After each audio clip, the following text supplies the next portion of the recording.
Hey guys, Mike Sullivan here, That's Right Golfers, and really excited for this, along with Kyle Bogey, of course, to announce to you guys that, look, we've gotten a ton of people asking instructional videos, Tuesday tip type stuff. So what we've been able to do with Ben and Chad here, Golf Leadership Academy, Farmington Hills, they've offered to do a weekly Tuesday tip of the week video. Can't wait for this. It's not going to be information overload with a million different people posting instruction. Instead, Golf Leadership Academy going to be able to every week post really a different instructional video about the game of golf and various topics. Kyle? Well, and speaking for me, and I don't know about you, but we need as much help as we can get with our golf game. So selfishly, this is going to be a wonderful partnership just for us. But really, this is about the passion of the group, trying to get your golf game a little bit better. Whether you're trying to go from 90 into the 80s, 80s into the 70s, whatever it may be, Golf Leadership Academy has all of it for you. And I think the cool thing, too, is we're standing right here with the backdrop from GOA with the various different techniques and focal points that they talk about. That's the thing. On a weekly basis, maybe 1 week it's going to be a Tuesday tip video they send us about off the tee. 1 week it could be about putting. 1 week it could be about the striking game. Someone like me, the wedge game. You need that right now, okay?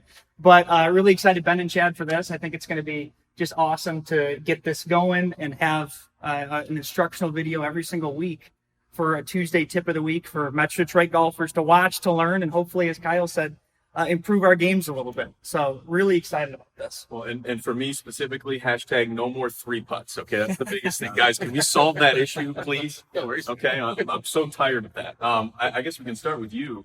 Ben, what does Golf Leadership Academy do? What exactly is your mission here? To make all of you better at golf. So no more 3-putts, get your wedge game a little tighter. That is our mission. Some of the things that we do at the Golf Leadership Academy are a little bit different than maybe what traditional golf instruction is. So what we're going to do is we're going to walk you through our star. Chad, would you like to go ahead and start in the center? Yeah, ultimately, with the game of golf and how many of you are out there, everybody has a different take on it, and different golf instruction has different swing theories.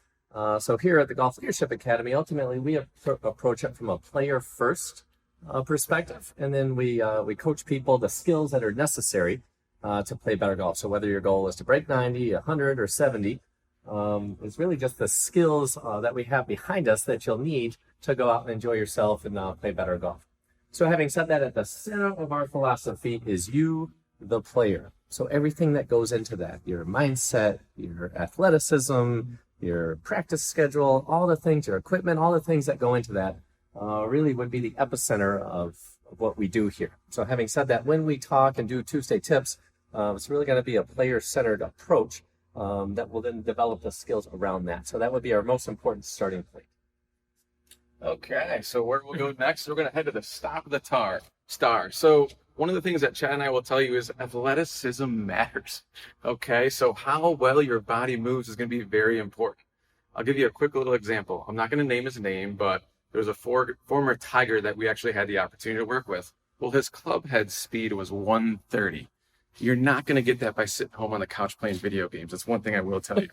So, first order of business is you have to be an athlete if you want to play this game at a high level. So we will always tell you how your body moves matters.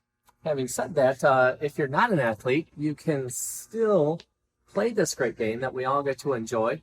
Having said that, just maybe on some of the videos, we can help with the mental skills of expectation management and understanding how to set appropriate goals to help you achieve, like if you're trying to break 100 or 90, you're more than capable of doing that. We'll just show you, how you can do that. So you don't have to be our buddy on the Tigers to swing 130, but if you're talking about hitting at 320, you're going to need to be an athlete. So there's just a level of performance. So at the top, there's a lot that goes into it. So just the athletic game, athleticism matters, and how well you move definitely matters. So Ben, after that, what do we got over there on the right? Next part of the star, we're going to go over to the putting game.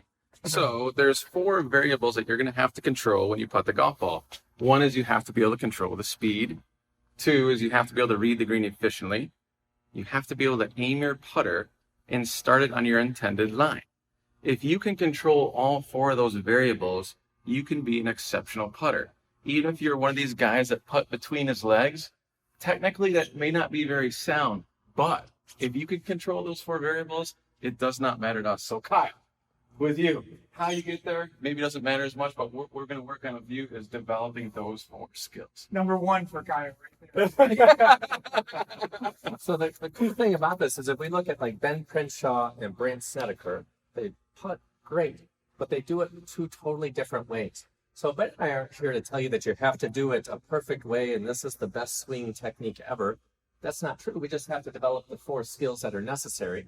And then for a lot of you, or I mean, Kyle, in your case, just identifying what one, Oh yeah. what one skill is going to give you the biggest return or the biggest performance booster. So, so having said that, that's why we look at it the way we do.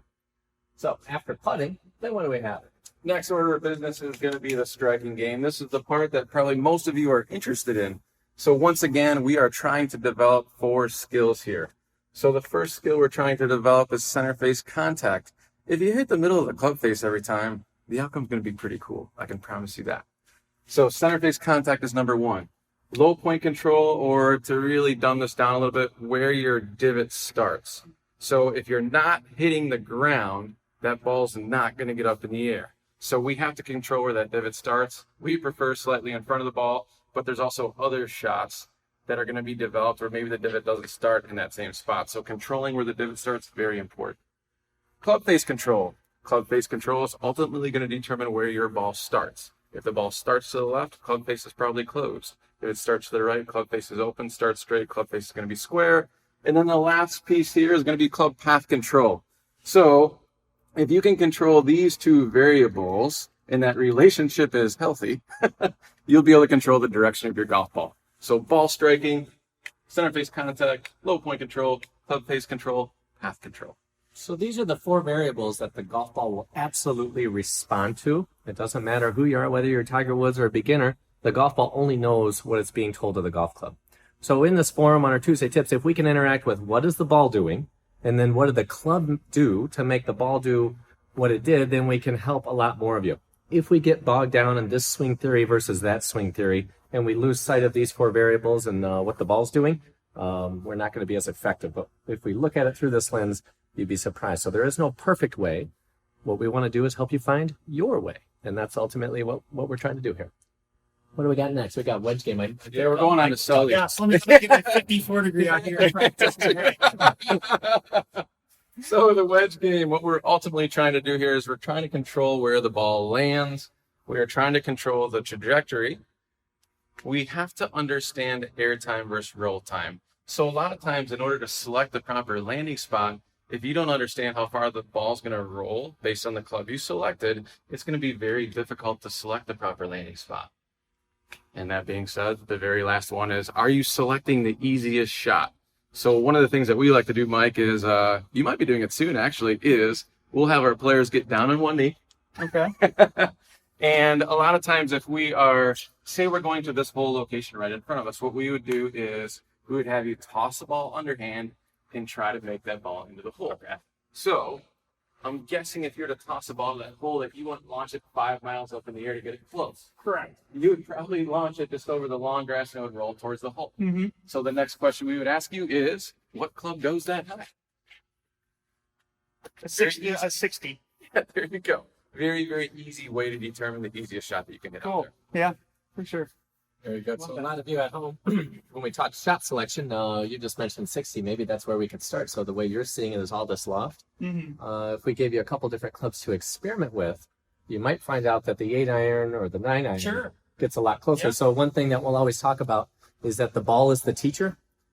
If the ball gets closer with your, doesn't even matter, whatever club, than it does with your 60, and then people could ask us, well, is this, yeah, use it. So that's what you got to do, is you got to tap into what the ball's doing, what the ball's teaching you, so you can make progress fast. We don't want it to take 10,000 hours. We don't want you to do drills till you're blue in the face. We want it to work right now. So that's what we're going to do. I like that. All right. So there is hope. Yeah. For both of you. I need help with the short game too, don't worry. Well, Ben and Chad, we're excited about this, and I think the weekly video every Tuesday with the various, rotating topic every week, whether it's off the tee, whether it's wedges, whether it's putting, going to be a lot of fun for people just to get a tip every single week and hopefully improve the game. Yeah. One last area of the star that we didn't talk about that we're going to be happy to bring to you is some things that you can do say you're going out to play 9 holes in the evening and you're just by yourself or with your friends, some things that you can do on the course that'll help you improve. So we, here at GLA, we call that transfer, trying to get you to take what you're learning and go exercise on the course. So a lot more scrimmaging. Ben, you want to walk us through the four different scenarios? Yeah, real quickly. So when you're on the golf course, what type of decisions are you making when you're out there? What type of routine do you have, and do you understand why you have a routine? How are you managing yourself on the golf course? Post-shot reactions are something that we talk a lot about. So that would be covered under that. And then do you have a pre and post-round strategy? So what are you doing before the round to get ready to play your best golf? And how are you debriefing after the round? Those strategies are really important when it comes to playing your best golf. That's weird. I don't see alcohol on here. Well, Doesn't that help the golf game a little bit? Or no? That's both.